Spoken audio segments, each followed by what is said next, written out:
Jujutsu Kaisen is back for another episode of the Calling Games. How is everyone doing today? I hope you are well this morning or whenever you are choosing to watch it. This episode of JJK had a lot to prove to me personally. So, did this episode really help anything or change my mind? The answer is actually yes and no, and this may be my favorite episode of all time. I know, kind of odd, right? But before we jump into that, I am an independent content creator that does not use AI, that does not try to rage bait or manipulate you to steal away your time. If you enjoy that approach, then feel free to enjoy the video, and if you want to, subscribe and even like the video to help support the authenticity movement. So this episode opens with Maki being an absolute badass walking into the belly of the beast itself, the Zenin clan. Just to get my gushing out of the way, I think Maki is easily one of the top 5 best characters in this entire series, and her glow up is so weird because Gege really doesn't seem to like his female characters or riding them, as they're all either dead, Mary Sue's, or Mei Mei. I think when I first really started liking Maki was probably when I first saw Jujutsu Kaisen 0, but before then she was still pretty high on my list. But after JJK 0, I found her character just to be so deeply endearing because she represents a really underrated aspect of this series, which is, I think, fighting spirit and defiance. And I would go as far to say that Maki would pretty much fit into any shonen. She's that good of a character. I always think sometimes what Maki would be like if she were in Chainsaw Man or Bleach, which, to be fair, I guess Chainsaw Man has Quan Chi, which is similar. But yeah, I don't give two craps. Maki is actually best girl, and I'd put her above Nobara for me personally, and as we all know, I love tomboys like Nobara. But I also love women who can kick my ass in the next week, and Maki is kind of that. She goes to confront Naoya, where she may have one of the best opening lines in this entire series thus far. She says, "So, you can tell women apart from their faces now? I thought you only ever looked at their asses," which is a direct callback to episode 1 when Naoya basically was a misogynist, sexist pig when he suggested women in the Zenin clan are only good for the male babies they produce. And he basically proves her right by telling her she can't use Jujutsu or see cursed spirits. Even her pretty face is ruined for him, which just made me so angry. And I think from a symbolism standpoint, this was elevated by Naoya running his disgusting feet across a piano. As a musician who loves piano and has one, including a melodica, this is here to show that Naoya tramples on the natural beauty he so covets in an unmarked woman, as he is suggesting with Maki. It is also symbolism in that he cares not for emotions or feelings, but for power, as piano and musical instruments are by default extensions of the human soul and mind, things that aren't, brute power or force. Naoya also recalls a point in time when he would bully Maki, as we see whatever the hell is going on there, but when told she cannot go into the armory, she informs them Megumi, the head of the clan, approves. And we see a moment where we are given an explanation as to why Megumi, as the head, won't accept if he gives the power to Maki. Basically, 2 reasons. Maki wouldn't be trusted as the head clan for obvious reasons, which are that she is a woman, and 2, that she can't accept it when she has failed with Mai. So really, this is all to say she has other things she has to worry about, and Megumi is the perfect person for the role anyways. And we see that a woman in the clan is furious, screams at Maki to come back and get in line like the other women, but there's no hesitation, which is just so badass. I love her so much. This woman was actually none other than her mother, who tells her straight up that she regrets giving birth to her. But she is defiant in her nature and doesn't seem to care much about what her mother thinks, and that is the risk you run when your clan oppresses women to such a degree. At some point, there will come a time when someone gets tired of it and surpasses everything that came before, which I think is Maki, and is clearly Maki. We get this clear view into Maki's character here and why she is doing all this. We can look to this scene and say, yeah, Maki, tear it all down and go take what you want. And people say, I don't pay attention to JJK's story or its characters because I say negative things about it, but I think this video will probably prove to you I analyze this series quite a bit. Maki heads into the vault to find her father, and while this is happening, we see a group of people politicking about Megumi and what they should do, and what Ogi lands upon is killing his own daughter, who is Maki. And this comes after they lay out that the clan is in support of Megumi, and even then, he is slightly stronger than Naoya at this point, which is a dilemma for them. Which comes out of nowhere, honestly, this entire thing. Like, when did all of these characters just suddenly become so powerful all of a sudden? Like, when did Megumi just become more powerful than Naoya. I don't know, I feel like we've skipped so many episodes and important moments of growth, which is nothing new. I mean, Gege just skips over that stuff all the time. And I wish he wouldn't, because without character growth, the story feels less consequential, and so do the characters to a degree. Either way, they cannot let Megumi control the Zenin clan and all of its assets. And the only reason they've not acted upon it until now is because of his ties to the Gojo clan and the next head of the clan, or the next head of the Kamo clan, Noritoshi Kamo. They can't affect what happens with the Kamo clan, but they'll fall behind if Gojo is sealed. So they'll execute Megumi, Maki, and Mai. And by doing so, it will strengthen their trust with the higher-ups. I think more than anything, this conversation shows that the Zenin clan is opportunistic in nature and need not reformed, but to be destroyed completely. They are chaotic evil on the alignment chart, and it feels more that they're not looking at the overall bigger picture, but how they can benefit now. The fact that Ogi would plan to kill Megumi and his 2 daughters shows that human life to them is something that must be trampled upon, just like Naoya did to the C to G keys on the piano. And we see next to him on the ground is none other than our favorite python-toting baddie, Mai, who is bleeding out? What the hell? When did all this happen? Maki draws her dragon bone as the door closes behind her, symbolizing there is no going back, and that if anything, Ogi is being locked into a room with an animal ready to kill him with prejudice. Ogi prepares his own technique, cuts Maki down, breaking the dragon bone, and blaming his failure to be promoted to the head of the clan on them and not on himself. This showcases Ogi's backward conservative mindset, which forces the human brain into becoming more animalistic in nature, which in turn comes out in self-expression that is tribalistic. It is everyone else's fault and not his own shortcomings, pretty much. Which makes sense based on the structure of the Zenin clan, where we see that they hold values which are based on outdated customs that prey upon the dark let's say, capabilities of human nature. Things we've long since outgrew, but have not evolved to get rid of yet. As Ogi drags his children, throwing them down the steps, starting with Maki, Maki says to him that backstabbing is seen as a virtue in this country. At first, you think that this is Maki saying, "Yes, I backstabbed you, and I'll do it again," but more so than that, I think this was a subversion. Instead, that comment is a uniquely sharp commentary on how Ogi has virtue and Maki and Mai do not. We can deduce this because in the Zenin clan, women are not seen as people. They have no virtue, and so backstabbing Ogi wasn't what happened here, because what virtue do they have? None. In reality, I think what she's saying is Ogi backstabbed his children and in turn showed off his virtues. If you want to be cute, it's his virtue signal. Viewing it from this uniquely nuanced interpretation, we see that Ogi represents a barrier between progress and stagnation. Visually speaking, we see that Maki and Mai both wear, let's say, modern clothing as a symbolic visual example.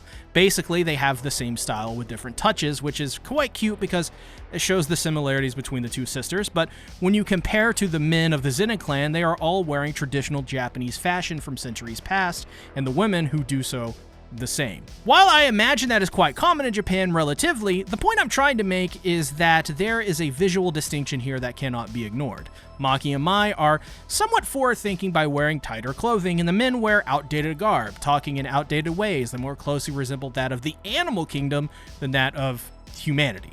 This is further represented when Ogi says that being gifted is cutting corners. True strength comes from true weakness being overcome through rigorous training, and so they will be left to fend for themselves as grade 2 cursed spirits will flood the room and devour them. That is to say, this was all some really good writing. Gege reveals his fetishes when Mai crawls to Maki as she says with breath that she always knew that this would happen. I thought this moment in particular was beautiful because it shows that while they've disagreed and have gone separate paths, Mai still loves her sister deeply.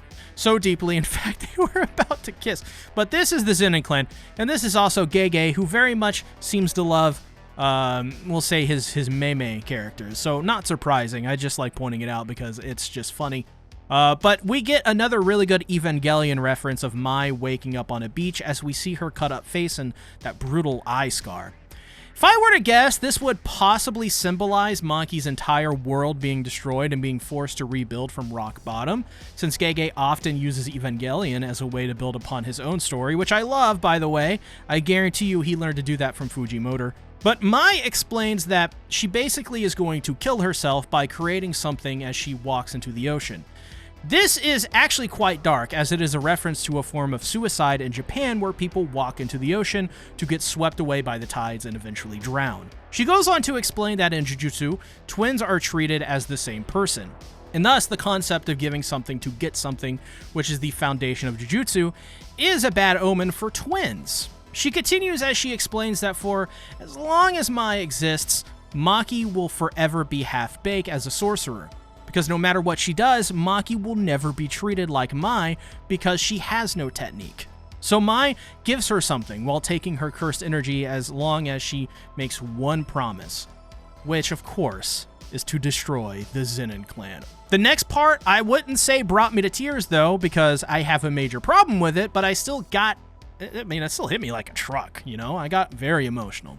Maki wakes up to see her sister dead as she calls out to her in a distraught state of mind. This was amazing acting from Maki's Japanese VA, and made me personally connect with this character, as I've seen people in this state, like feet away from me, go through stuff like this. This is actually, I think, a really good representation of what that sounds like, and I just wanted to point that out because I appreciate that. Ogi then senses a fear he long tried to forget as Maki gets back up, now with Mai looking like the Tetsaiga, with those jacked as freak arms of hers. Oh my god, Jesus. Guys, I need to buy a Maki figure right now. Anybody got any recommendations? So she easily slices the dome of Ogi off, killing her own father before he even realizes he lost, showing his weakness. And yes, Mai just, I guess, turned herself into a weapon for her sister to wield. Symbolism that, I guess, her strength is true family and sisterhood, not whatever the hell the Zenin clan believes in.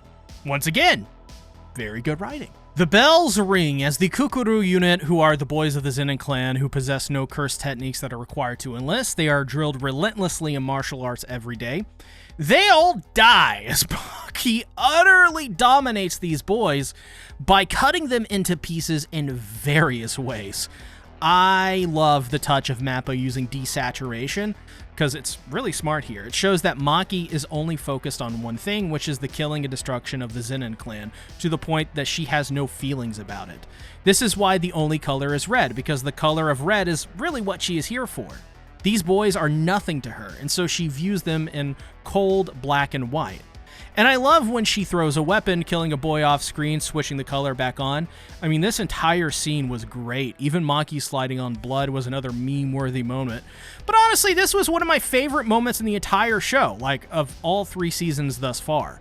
Really, this entire episode is actually probably one of my favorites, for sure. Chojuro uses his technique to create a giant set of hands that go to crush Maki, and the blood of the Kukuru unit is sprayed everywhere, signaling the arrival of the Hei, the Zenin clan's strongest sorcerers, who are about to basically get bodied. Maki makes quick work of the first guy by ripping out his jugular with only her hand. Oh, she's so cool. The same hand that contained the gift Mai had given her, by the way. She takes out another in the same method as Kinichi and Ranta enter into the fray. And you know what's going to happen to them. Maki holds her own with confidence as Ranta starts to bleed from his eyes. Kinichi goes to kill Maki with attacks just falling from the heavens, filling the domain with smoke, but it was all for naught as Maki takes the head of the Kinichi, tosses it into the lake as Ranta dies. Oh my god, this was so awesome. This I love, my friends. Which then leaves us to Naoya. In a flashback, we see just how Naoya turned out the way he did. He looked as Toji as someone without a curse who was miserable and a loser. And, you know, honestly, if I were Toji, I'd be pretty miserable too. If I were a part of the Zenin clan in any capacity, I think any of us would be miserable. But because of his natural gifts, which Ogi saw in Maki and Mai as a weakness, was okay for Naoya, apparently. He was given preferential treatment from the start, showing the entire hypocrisy the clan stands on foundationally. Maki locks in as she is kicked back as Naoya showcases his strength and power, sending Maki flying again and again, ignoring the laws of physics itself with his attacks. This was all so damn beautiful and so damn kick-ass. Top-notch animation, I would even say. The amount of punishment Maki takes here and the way they're able to present it, it is so unique and so compelling. But none of that really matters, as with a clap, Maki centers herself as Naoya closes in. But as we see Naoya using his 24 frames technique, Maki in the span of one final frame tells Naoya she sees through it. She obliterates Naoya with a punch to the face that is so good. We got the replay with different angles. Someone scream out World Star, please. She shatters his skull into literal dust, effectively killing him, though he's still alive. Afterwards, she makes her way back to find her mother as she begs for her life. Maki simply asks her why she said come back, and was met with a response as if she didn't even remember saying it. She kills her. To me, I think Maki was actually trying to look for a reason not to kill her mother. I mean, I think she wanted her saying come back to mean anything but what it actually meant, which was nothing. Well, it wasn't nothing. It was more like, know your role as a woman in the Zenin clan and shut your mouth, Maki. Come back.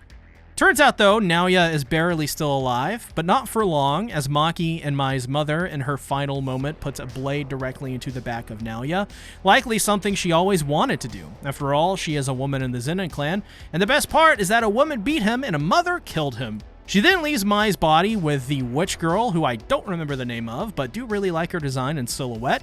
And her VA is freaking awesome. She's really talented. Unfortunately, though, she is also basically ignored and non-existent. I know, I'm such a bubble of positivity with this series sometimes. And speaking of, I actually have one complaint about this episode, and then honestly just a bunch of praise, because it was just so freaking good. To get the negative out of the way first, I think it's a crying shame that we couldn't give the same respect Maki got in this episode to Nobara and Mai. Mai sorta got a moment here, but this felt so out of nowhere for her dying, honestly, so it's kind of like, Mai wasn't really treated with the same amount of respect Maki did. Gege didn't even want to show her fighting Ogi at all, which just kind of felt wrong. She effectively was killed off screen. So again, why is it that Maki is the only well-treated female character in the show and can get this? I don't get it. And I think Gege's writing for women honestly is even worse than it is in Bleach. They just feel like an afterthought. But Maki exposes to me that Gege can do it. He could write women well, but he simply chose not to. Just like how Yuta promised Gojo he would protect Yuji, Megumi, and Nobara, but didn't protect Nobara for some reason. I guess he just... Maybe he didn't. Maybe he only promised Yuji and Megumi. Maybe he thought that Nobara was someone else. Who knows? And then right after, Yuji and Megumi just brush her death aside right after. I mean, it's just dumb. He can't write women. He knows he can. He just doesn't want to write women. And he knows he can, though. He knows he can. We just saw it. But he just doesn't. And that's really disappointing. And the biggest flaw with this episode, yet another episode where Gege exposes another massive flaw in how he writes his characters. Why is it that Nobara didn't get the Maki treatment? Why? She's a part of the main trio. Why? It doesn't make sense to me. That being said, this episode was, I'd say easily top 5 for me. I'd have to go back and rewatch the series again, but this episode had some of the best animation in JJK I have ever seen. It has one of the best characters in this entire series kicking ass and being badass. It had hype, movement, aura, all that easy stuff we love was turned up to 11 for this episode. I love how Maki is being portrayed as a character, as someone who was destined to always take down the Zenin clan and free everyone from its toxic grasp. Because as we see with Naoya and Maki's mother, the truth is that this clan permanently corrupts individuals and their core values. And if it doesn't, then it takes away from your natural human rights and makes you miserable, as we see with Toji, Maki, Mai, and Megumi. Everything about this episode was exquisite. Of course, outside of the issues I aforementioned. I also love how Mai was portrayed as one half to Maki's whole. That was just a really pleasant dynamic, I think. These two, more so than ever before, just felt so deeply connected, which is also a shame because, yet again, this exposes a deep flaw in Gege's writing, where this just came out of nowhere completely. In the wider context of the series, this for sure felt like an out-of-nowhere thing with no build-up. This week, Gege, it felt like he just decided to kill the Zenin clan. That's, just what it felt like to me. Just, I guess we're killing the Zenin clan this week. Even still, though, Mai was able to shine through. I just wish, like Nobara, she actually got screen time beyond being used as a tool for the plot to just die, like Nobara did, and fuse with Maki like Piccolo and Nail did in Dragon Ball Z. So, of course, there are some mixed bag things in here, but I think in terms of Jujutsu Kaisen's usual quality, I'd say this is one of the best episodes this series has ever had, which FYI, I consider Jujutsu Kaisen 0 to be the best thing the series ever did. So that is very high praise for me, actually. I don't say that lightly. So I wanted to go back to my comments section from last week's video to talk with the people who matter, my viewers. I like to expose myself to different points of view to sharpen my own, and hey, maybe I'll reconsider some stuff as well. But let's start. Drowsy is the first comment that jumped at me because what this comment is saying is that they sympathize with being bored of an episode where nothing but exposition happens in a white void, but brings up a good point that rules are important to explain, and as things go on, it will make sense in hindsight. And I'm sympathetic myself to this stance, as in theory, I actually agree with 100% of it. I think, though, the issue is that these rules could have been espoused to us more efficiently, and more in the style that I think Jujutsu Kaisen excels at, much like how this episode did it. We've been discussing this in my Discord server, links in the description, where a lot of us tend to come back around to the rules being better explained as it being shown in the style that JJK is best at doing. To me, the writing of JJK isn't really that interesting or coherent at many times, so an episode of like exposition dumps, like in Sword Art Online, I don't really think fit this series. Instead, I think they should take the Demon Slayer route and explain things during action sequences or in between them. Simply put, action is what JJK excels at all times. It's just such good animation with such good fights, and that's it. It has a simple story, not a lot of depth to it, pretty much just like Demon Slayer or Solo Leveling. It's like the McDonald's of anime, you could say, so, which sounds harsh, but trust me, that's not a harsh thing that I'm saying at all. Like I said, like during this entire video, JJK has really great writing at times. That's not what I'm saying. I think you give us the core of this episode, which is explaining stuff through showing it, not telling us, which is what I think is objectively better because it takes more advantage of the medium of anime itself. I'm sure I have made everyone mad comparing JJK to Demon Slayer or Solo Leveling, but that wasn't intended to rage bait. As a quick reminder, I just don't think episode 3 was as good as it could have been. Sure, it elevated the source. I agree with that wholeheartedly, actually. But even then, I think my mind and heart just wants to see JJK live up to an even higher potential. So if I were directing this, I would absolutely just rewrite it to, not out of disrespect, but out of like respect for the story and its characters that I think could be more than just that. And hey, this comment here basically says the opposite, where they don't want exposition during fights. So to be fair, people enjoy this more, and that's fair. That's why I try to let you guys know I'm not rage baiting and respecting your time here. I understand that people will prefer something different. I'm not blind to that. And I hope you at least respect my authenticity. We cool, man. We cool. We can be friends. Polterghost brings up a really great point by saying that the series is basically throwing characters at us, which I think is important to realize is not a good thing to do in an episode with things already being thrown at us like it was in episode 3. This is, to me, one of the biggest flaws of Gege's writing, outside of his utter disdain for writing women. Gege writes stuff like how Donald Trump floods the media with drama, disaster, and disaster after.